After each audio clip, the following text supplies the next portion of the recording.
Okay, next question देखो। इस question में बोला है if this equation has exactly one solution then number of integral values of p is. मतलब अगर इस इक्वेशन के पास केवल एक सॉल्यूशन है तो p की कितनी इंटीग्रल वैल्यूज हो सकती है। ठीक है, तो हम क्या करेंगे, इसको ग्राफिकली सॉल्व करेंगे।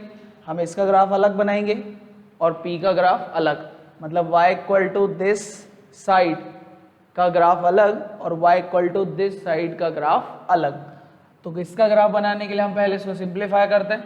तो देखो सिंप्लीफाई कैसे करना होता है हमें, आप जानते हैं मॉड्यूलस फंक्शन में मान लो अगर इस तरीके से लिखा है तो हम जानते हैं ये दो तरीके से ओपन होगा, एक पॉजिटिव साइन के साथ और एक नेगेटिव साइन के साथ। पॉजिटिव साइन के साथ कब, जब मॉड्यूलस के अंदर वाला फंक्शन क्या हो, पॉजिटिव हो, और माइनस साइन के साथ कब, जब अंदर वाला फंक्शन माइनस में हो, नेगेटिव हो। ठीक है, तो इस तरीके से हम इसको ओपन कर सकते हैं।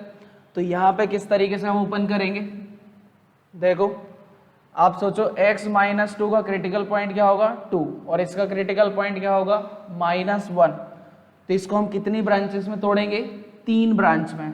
ठीक है, एक ब्रांच होगी x लेस देन और इक्वल टू -1, एक ब्रांच होगी -1 से 2 के लिए, मतलब x लाई करेगा मेरा -1 से लेकर 2 तक, और एक ब्रांच होगी जिसमें x क्या होगा ग्रेटर देन और इक्वल टू 2, मतलब ये कहाँ से कहाँ तक जाएगा 2 से लेकर इन्फिनिटी। ये क्या है मेरा -∞ से -1 और ये ब्रांच क्या है -1 से 2। अब इसमें सिंप्लीफाई कैसे होगा, तो सोचो अगर x क्या है -1 या उससे छोटा है। ठीक है, -1 या उससे छोटा है तो x -2 क्या होगा, पॉजिटिव होगा या नेगेटिव होगा, तो बेसिकली नेगेटिव होगा। नेगेटिव होगा तो एक माइनस साइन के साथ ओपन होगा, तो माइनस साइन के साथ ओपन करोगे तो ये होगा 2 - x, और यहाँ पे अगर हम -1 से छोटी वैल्यू रखते हैं तो ये टर्म x + 1 भी क्या होगा माइनस का होगा, तो माइनस माइनस प्लस, तो ये आएगा x + 1। इसको हम सॉल्व करेंगे तो ये कैंसिल हो जाएगा, क्या बचेगा केवल और केवल 3। ठीक, यहाँ से देखो -1 से 2 के बीच में, तो ये टर्म क्या आएगा -1 से 2 के बीच में अगर हम देखें तो ये टर्म क्या हो जाएगा मेरा पॉजिटिव होगा या नेगेटिव होगा। कोई भी एक वैल्यू रख के देख लो, जैसे मान लो मैंने 0 ले लिया, इसके पीछे 0 है, 0 रखोगे तो क्या आएगा माइनस का आएगा, और ये कैसा आएगा प्लस का, तो ये निकलेगा माइनस साइन के साथ मतलब 2 - x, और ये निकलेगा पॉजिटिव साइन के साथ तो x + 1, लेकिन बाहर क्या लगा हुआ है माइनस, तो इसी वजह से हो जाएगा -x - 1। तो इसको सॉल्व करेंगे तो मेरे पास बनेगा 1 - 2x। ठीक है, इसके लिए देखो ग्रेटर देन और इक्वल टू 2 के लिए देखा जाए तो ये टर्म कैसा होगा पॉजिटिव होगा x - 2, और ये टर्म भी क्या होगा पॉजिटिव होगा, तो दोनों प्लस हैं इसलिए मॉड्यूलस को हम डायरेक्टली हटा देंगे, या ऐसे बोल दो प्लस साइन के साथ हटाया, प्लस साइन के साथ हटाएंगे और ये माइनस, तो सॉल्व होगी क्या देगा -x - 1, ये कैंसिल हो गया, ये कितना बना -3। ठीक है, अब हम इसका ग्राफ ड्रॉ कर सकते हैं आसानी से, देखते हैं इसका ग्राफ ड्रॉ करेंगे। तो यहाँ पे देख लेते हैं, ये 3 मान लिया और ये -3, और x क्या लेना है मुझे -1। ठीक है, इसके डिविजन्स मैंने लिख लिए 1 2 3 एंड सो ऑन।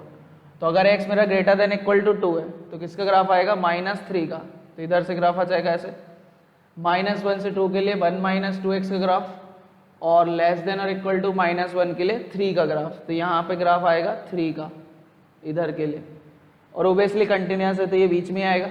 कट कहाँ करेगा वो हम देख सकते हैं, तो कट करेगा ये आप चेक कर सकते हो, ये 1/2 पे कट करते हुए जाएगा। ठीक है, कहाँ पे कट कर रहा है उससे कोई फर्क नहीं पड़ेगा वैसे। ठीक, तो ये ग्राफ हो गया मेरा किसका, इस मॉड्यूलस फंक्शन का, मतलब इस इक्वेशन के लेफ्ट हैंड साइड का ग्राफ हमने बना लिया। अब राइट हैंड साइड का ग्राफ, तो राइट हैंड साइड मतलब ये ग्राफ हो गया मेरा y = दिस मॉड्यूलस फंक्शन। अब हमें बनाना है ग्राफ y = p का। ठीक है, तो y = p तो हमें मालूम नहीं है, और आप देखोगे p ही हमें क्या करना है फाइंड करना है। तो अब आप जानते हैं y = p क्या है, एक कांस्टेंट है, तो y = कांस्टेंट की लाइन कैसी होती है हॉरिजॉन्टल लाइन। तो अब आपको बताना है हॉरिजॉन्टल लाइन में कहाँ से कहाँ खींच सकता हूँ ताकि इस इक्वेशन का क्या हो, एक ही सॉल्यूशन हो। ठीक है, तो एक ही सॉल्यूशन के लिए क्या होना चाहिए, एक ही बार कट करना चाहिए हमारा ग्राफ, मतलब y इक्वल टू पी। तो ये जो मान लो ये लाइन है, ये है मेरा y इक्वल टू पी का ग्राफ। तो ये लाइन में कहाँ से कहाँ ले सकता हूँ ताकि मेरा एक ही सॉल्यूशन आए, मतलब एक ही पॉइंट ऑफ इंटरसेक्शन आए। तो आप क्लियरली देख सकते हो कहाँ से कहाँ ले सकता हूँ मैं, -3 से लेकर 3 तक।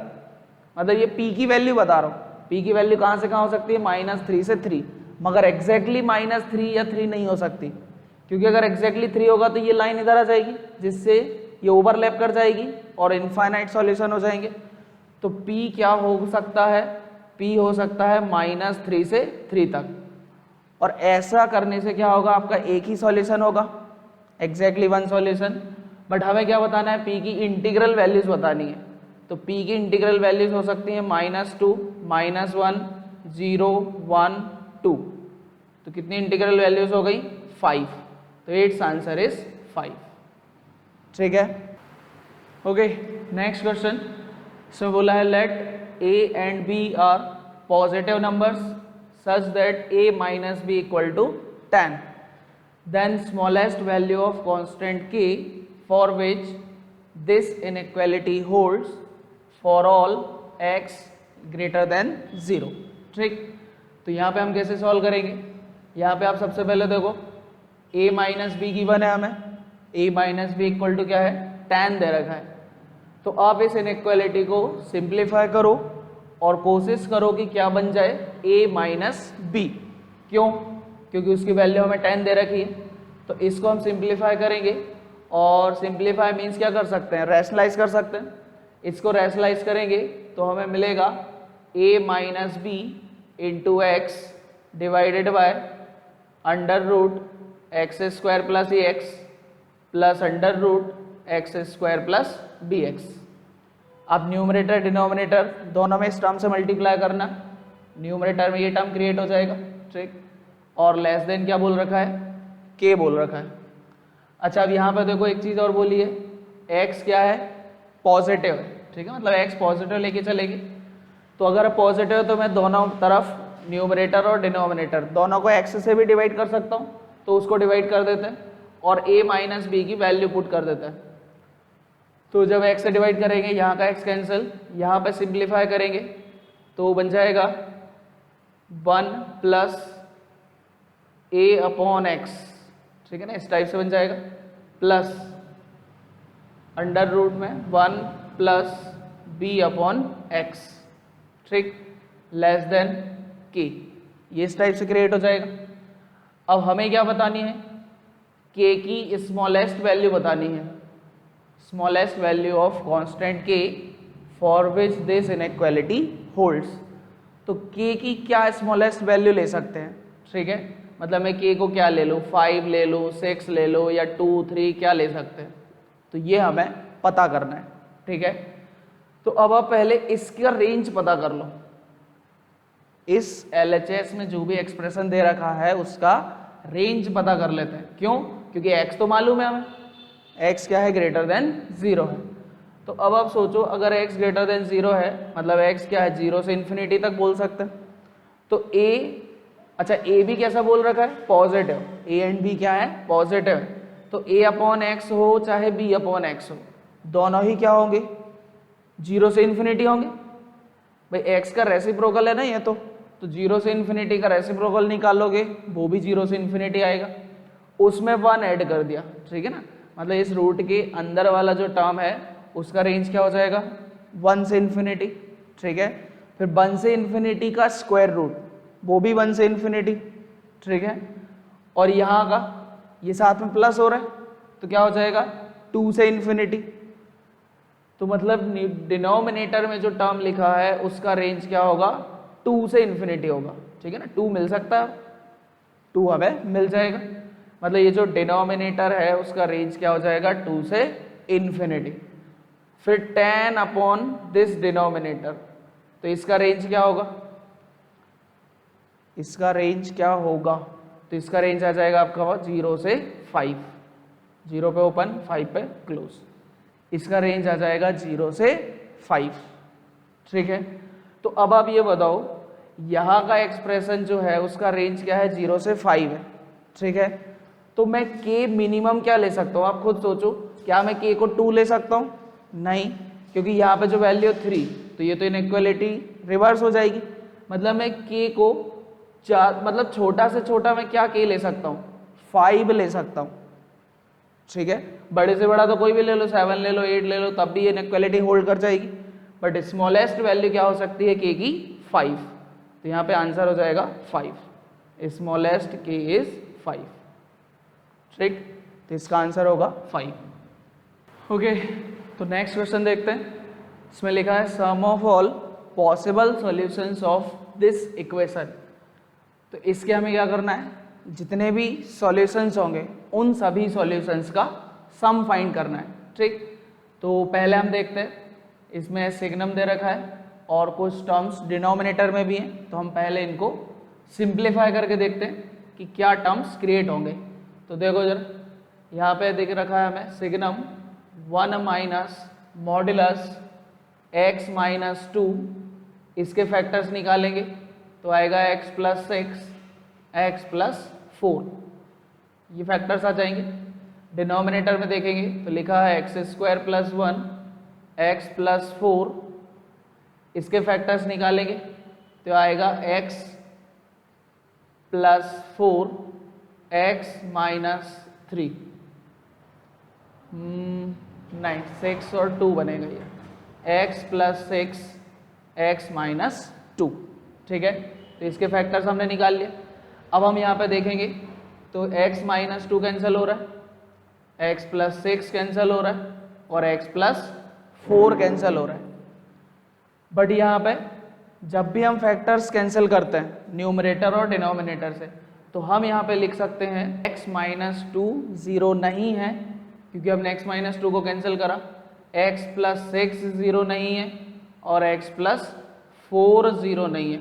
ठीक है, क्योंकि अगर ऐसा हुआ तो 0 बाई 0 क्रिएट होगा, और 0 बाई 0 क्या होता है, अनडिफाइंड होता है, ये ना ही इन्फिनिटी होता है और ना ही 0 होता है। तो यहाँ से हम बोल सकते हैं कि x जो है वो 2 नहीं हो सकता, यहाँ से x की वैल्यू माइनस 6 नहीं हो सकती है और x की वैल्यू माइनस 4 नहीं हो सकती है।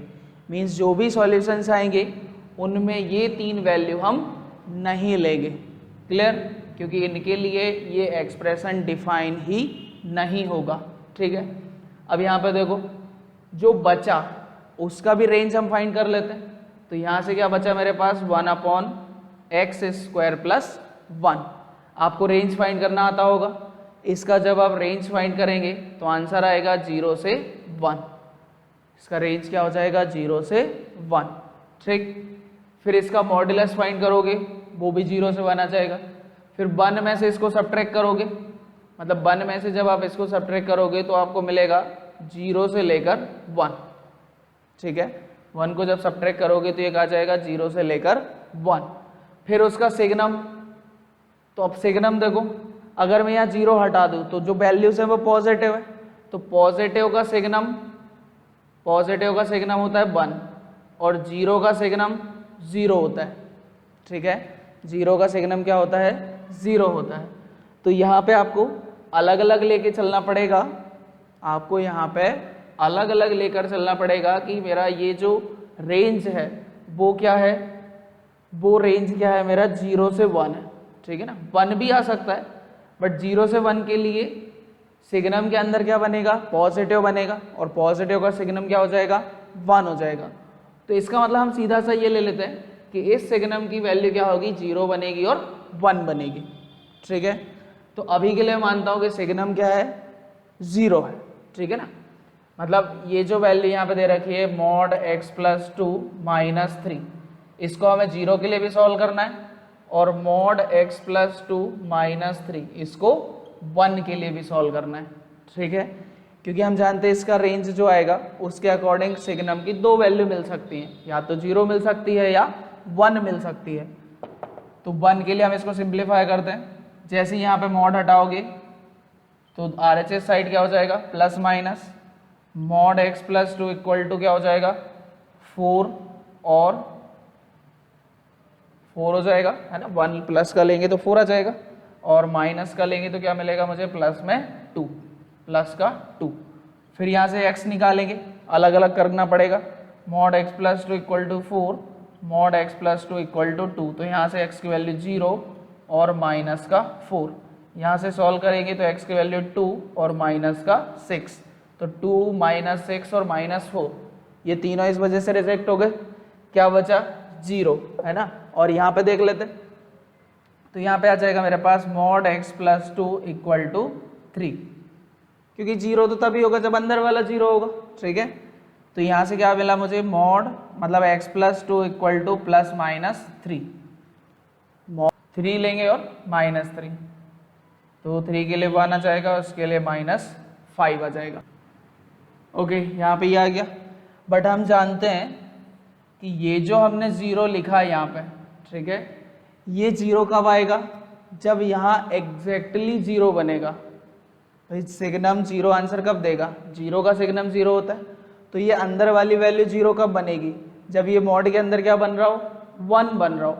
तो 1 कब बनेगा, जब x की वैल्यू 0 होगी, मतलब ये केस केवल तब था जब x की वैल्यू क्या हो, 0। बट हमने इसको सॉल्व करके देखा तो यहाँ पे x की वैल्यू 0 नहीं मिल रही, मतलब यहाँ से कोई भी आंसर एक्सेप्टेबल नहीं है, ठीक है। और यहाँ पे 0 एक्सेप्टेबल नहीं है क्योंकि जैसे ही x 0 होगा तो उसका फिर सिग्नम 1 नहीं आएगा। अगर हम x 0 रखेंगे तो अंदर वाली वैल्यू 0 हो जाएगी, और 0 का सिग्नम भी क्या होता है, 0 होता है, ठीक है। तो यहाँ से ये 0 भी रिजेक्ट हो गया, मतलब इस इक्वेशन का कोई सॉल्यूशन नहीं है, ठीक है। मतलब हम बोल सकते हैं कि ये मॉड्यूलस कभी भी इसके इक्वल नहीं हो सकता है, तो इसका आंसर क्या होगा, लास्ट ऑप्शन, नॉट एप्लीकेबल, ठीक है। नेक्स्ट क्वेश्चन में बोला है if this equation is satisfied by all values of x lies between 0 to 3, ठीक, 0 पे ओपन है, 3 पर क्लोज है, then the sum of all possible integral values of p is, मतलब अगर ये इक्वेशन इन सभी वैल्यूज के लिए क्या है, सेटिस्फाइड है, तो हम देख सकते हैं यहाँ ये इंटरवल है, मीन्स यहाँ पे x के इनफाइनाइट वैल्यूज है, और ये क्यूबिक इक्वेशन है जो 3 से ज़्यादा वैल्यूज के लिए क्या है, ट्रू है, सेटिस्फाइड है। तो हम क्या बोल सकते हैं कि ये इक्वेशन एक आइडेंटिटी होगी, क्योंकि कोई भी क्यूबिक इक्वेशन ज़्यादा से ज़्यादा 3 वैल्यूज के लिए सेटिस्फाइड हो सकती है। अगर वो अपनी हाईएस्ट डिग्री से भी ज़्यादा वैल्यूज के लिए क्या हो, सेटिस्फाइड हो, तो वो इक्वेशन आइडेंटिटी होती है। और आइडेंटिटी किस फॉर्म में होती है, इस टाइप से होगी, 0x cube, 0x square, 0x and so on, means coefficient जो भी होंगे x के, x स्क्वायर, उन सभी के कोफिशिएंट्स क्या हैं, 0 होने चाहिए, तभी वो आइडेंटिटी होगी। तो बोला है यहाँ पे कि वो इनके लिए सेटिस्फाइड है, मीन्स आइडेंटिटी होगी। तो यहाँ पे आपको क्या करना है, इन सभी कोफिशिएंट्स को इक्वल टू 0 रखना है, ठीक है, और वहाँ से p फाइंड करेंगे। नेक्स्ट कोफिशिएंट है greatest integer of p minus 2/2, next coefficient है p minus 4, p square minus 5p plus 6 equal to 0, and next है fractional part of 2p minus 1 equal to 0, ठीक है। चलो नेक्स्ट यहाँ पे है ना, एक सेकेंड, हाँ, यहाँ से p क्या मिलेगा मुझे, और आप ध्यान रखो p क्या चाहिए मुझे, इंटीग्रल चाहिए, तो आप इंटीग्रल वैल्यूज फाइंड कर लो। तो यहाँ से p की इंटीग्रल वैल्यू आएगी 2 माइनस 2 3 माइनस 3, ठीक। यहाँ से क्या होना चाहिए भाई, ग्रेटेस्ट इंटीजर 0 कब आएगा, ग्रेटेस्ट इंटीजर 0 तब आएगा जब अंदर वाला फंक्शन क्या हो, 0 से 1 के बीच में लाई करे, 0 से 1 पे, 0 पे क्लोज 1 पे ओपन, इस टाइप से। तो यहाँ से हम बोल सकते हैं कि p होगा, मतलब p माइनस 2/2 लाई करना चाहिए 0 से 1, तो यहाँ से p माइनस 2 लाई करना चाहिए 0 से 2, ठीक, 0 से 2, तो p कहाँ से कहाँ लाई करना चाहिए, 2 से 4, तो p की इंटीग्रल वैल्यूज आएंगी 2 और 3, ठीक। यहाँ से सॉल्व करेंगे तो p मिलेगा मुझे 4 और इसको फैक्टराइज करोगे तो 2 और 3 आ जाएगा। यहाँ से देखो ये फ्रैक्शनल पार्ट है, फ्रैक्शनल पार्ट 0 कहाँ होता है, इंटीजर वैल्यूज पे, मीन्स 2p माइनस 1 क्या होना चाहिए, इंटीजर होना चाहिए। ठीक है, तो 2p माइनस 1 तो बहुत सारी वैल्यूज पे इंटीजर हो सकता है। तो अब आप देखो, और सभी 0 होना चाहिए, तो हम देख सकते हैं 2 और 3 के लिए अभी तक जो हमने फाइंड करे वो सभी 2 और 3 के लिए सेटिस्फाइड थे। तो इसको और देख लो कि ये 2 पर सेटिस्फाइड हो रहा है कि 3 पर सेटिस्फाइड हो रहा है, तो ये तो दोनों पे सेटिस्फाइड हो जाएगा भाई। 2 रखोगे तो भी इंटीजर बनेगा, 3 रखोगे तो भी इंटीजर बनेगा। मीन्स p की फाइनली कौन कौन वैल्यू आ गई मेरे पास, 2 और 3। देख लेना 2 और 3 सब में होना चाहिए, यहाँ भी है, यहाँ भी है, और इसको भी सॉल्व करा तो आ गया। तो p की वैल्यूज हमें मिल गई। ठीक है, देन सम चाहिए तो सम तो आसानी से आ जाएगा।